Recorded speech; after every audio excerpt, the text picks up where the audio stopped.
Nah, Saudara, untuk membahas lebih lanjut mengenai mitigasi risiko pemilu 2024, sudah bersama saya saat ini ada Ibu Nita Savitri, anggota Panwas TPS 2019.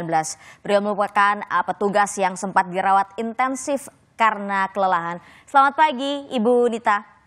Selamat pagi, Mbak Gita. Apa kabar, Ibu? Alhamdulillah sehat.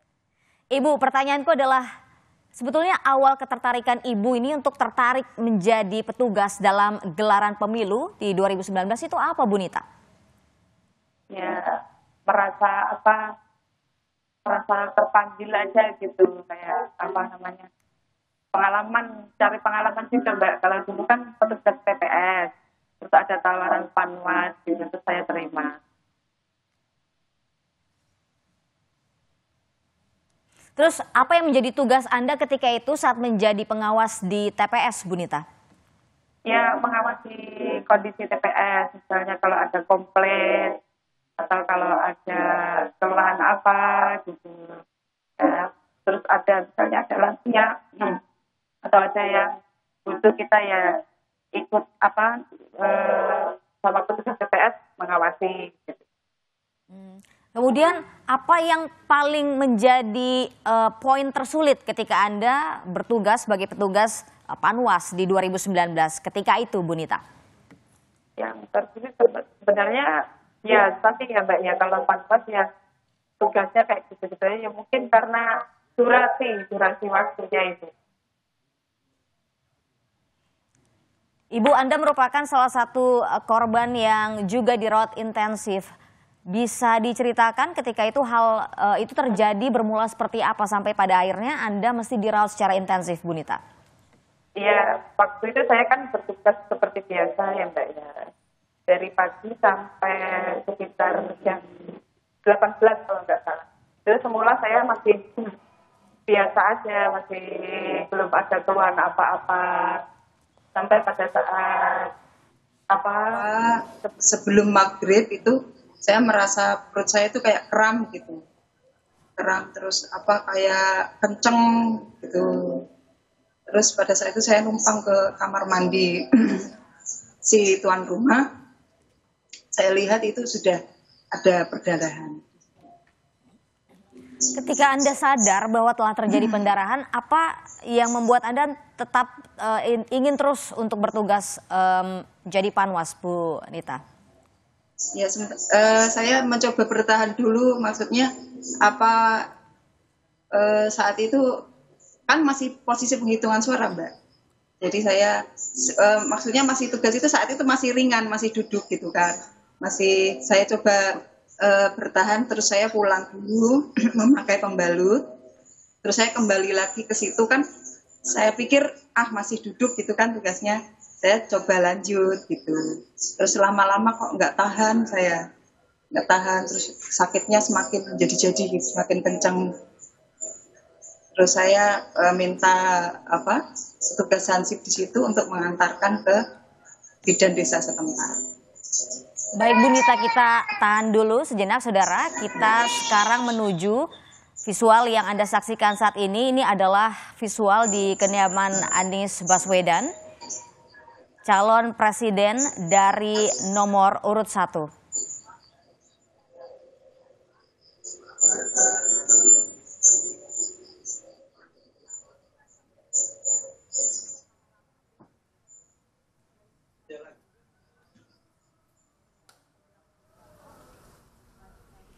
Visual yang Anda saksikan saat ini adalah persiapan dari Anies Baswedan untuk melaksanakan kegiatan di pagi hari, Saudara.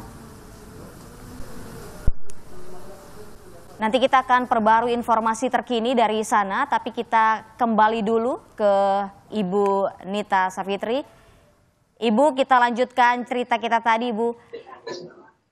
Ibu, tadi kan Anda bercerita bahwa sempat melanjutkan meski Anda sakit, sempat balik ke rumah dulu ya, begitu untuk mengambil pembalut begitu. Terus kemudian Anda tidak tahan lagi, jadi pada saat proses penghitungan itu tidak sampai selesai, Anda sudah dibawa ke rumah sakit ketika itu ya, Bu? Belum. Pada saat itu cuma di klinik desa setempat gitu. Terus disarankan oleh bidannya coba bed rest dulu gitu. Bed rest di rumah sekitaran sehari. Baru sore itu saya Kamis sore kalau nggak salah ya. Kan Rabu itu pemilihan suara pemilu. Terus jadi Kamis sorenya saya baru dibawa ke rumah sakit. Kenapa pada saat itu tidak langsung saja dibawa ke rumah sakit, Ibu? Ya, saya kan dari Bidan Desa menyarankan bed rest aja dulu, barangkali masih bisa dipertahankan gitu kan. Terus kondisinya kan malam pada saat itu, Mbak. Jadi nunggu besoknya dulu. Terus baru Kamis sorenya itu udah udah terasa kenceng banget, itu udah seperti ada pembukaan gitu, kayak orang melahirkan, itu baru darurat, terus dipinjamkan mobil saudara dibawa ke rumah sakit. Oke, Ibu, pada pemilu tahun ini suami Ibu ternyata juga bertugas sebagai petugas KPPS. Itu apa yang jadi pertimbangan suami Ibu untuk mendaftar sebagai petugas KPPS, Bu Nita? Pertimbangannya ya lebih kepada... Ibu, kita tahan dulu jawaban Ibu. Tadi. Sekarang kita lihat visual yang terkini saat ini adalah Mahfud MD dari Sleman. Ini adalah kediaman Mahfud MD. Ia keluar dari kediaman bersama sang istri. Lampu.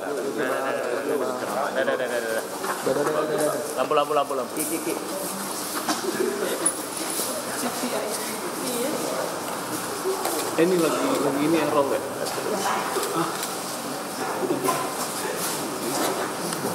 Mahfud MD saat ini sedang masuk ke tempat ibadah untuk melaksanakan salat begitu, yang lokasinya tidak jauh berada dari kediaman Mahfud MD.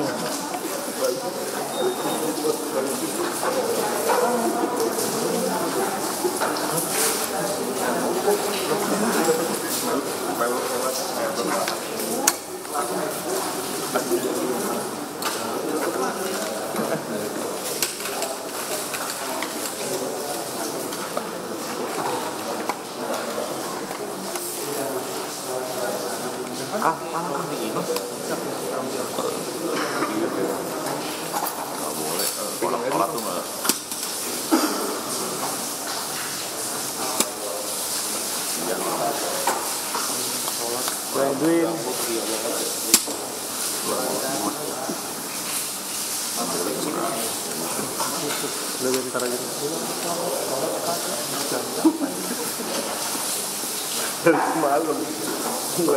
Dari informasi yang kami terima, saudara, bahwa nanti setelah Mahfud MD selesai melaksanakan sholat subuh berjamaah di masjid kompleks kediamannya saat ini, ia akan berkenan untuk melaksanakan doorstop atau konferensi pers. Situ Anda juga lihat bahwa rekan-rekan media sedang melakukan peliputan saat ini di sana.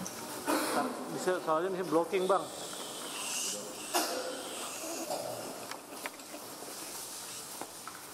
Kalau saat ini visual yang Anda saksikan ini adalah kediaman Anies Baswedan. Beberapa orang nampak di sana, saudara. Kita akan lihat beberapa saat lagi Anies Baswedan akan segera keluar untuk melakukan sholat subuh.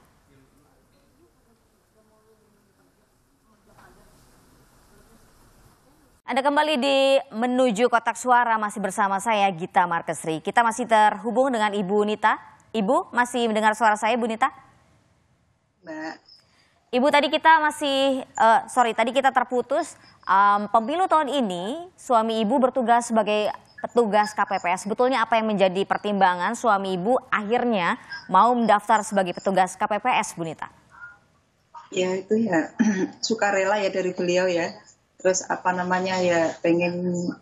pengen bertugas aja gitu. Terus saya jabarkan kan kalau tugas itu sekarang pemilunya nggak seperti tahun lalu ya, 2019 seperti ini, terus dia bilang sanggup, ya monggo gitu. Tapi sebelumnya kan saya udah bilang dulu, udah menyampaikan ke beliaunya. Baik, terima kasih banyak Ibu Nita telah bergabung bersama kami di Menuju Kotak Suara. Semoga suami ibu bertugas pada tahun ini bisa berjalan lancar, tidak ada kendala. Terima kasih Ibu Nita. Selamat pagi.